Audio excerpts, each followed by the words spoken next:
روشنی کے شہر میں دہشت گردی کی کوشش ناکام بنا دی گئی۔ سی ٹی ڈی کی بروقت ایکشن نے کراچی کو بڑی تباہی سے بچا لیا۔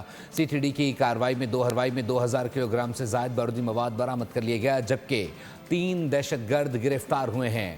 Additional I G C T D اور ڈی آئی جی کے مطابق دہشت گرد سویلین اہداف کو نشانہ بنانا چاہتے تھے۔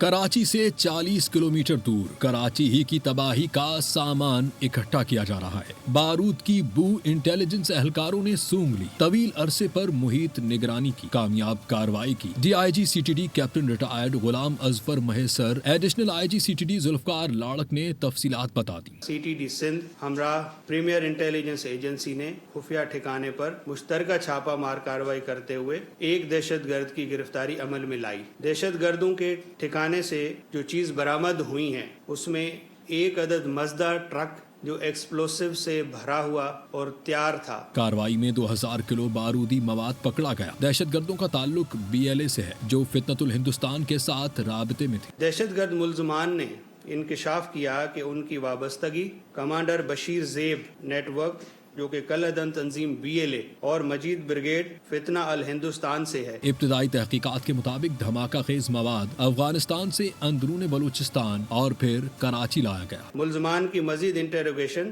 اور تفتیش جاری ہے اور بیرون ملک اس کی تمام پلاننگ کی گئی ہے، اور اس میں جو فیسیلیٹیٹرز ہیں اور جو ہینڈلرز ہیں ان کی نشاندہی ہو چکی ہے، جس کی گرفتاری کے لیے مختلف ٹیمیں اس وقت کام کر رہی ہیں۔ گرفتار دہشت گردوں میں جلیل فرید، نیاز قادر عرف کنگ اور ہمدان شامل ہیں۔ دھماکہ خیز مواد کو شہر سے باہر ہب کے علاقے میں ناکارہ بنا دیا گیا۔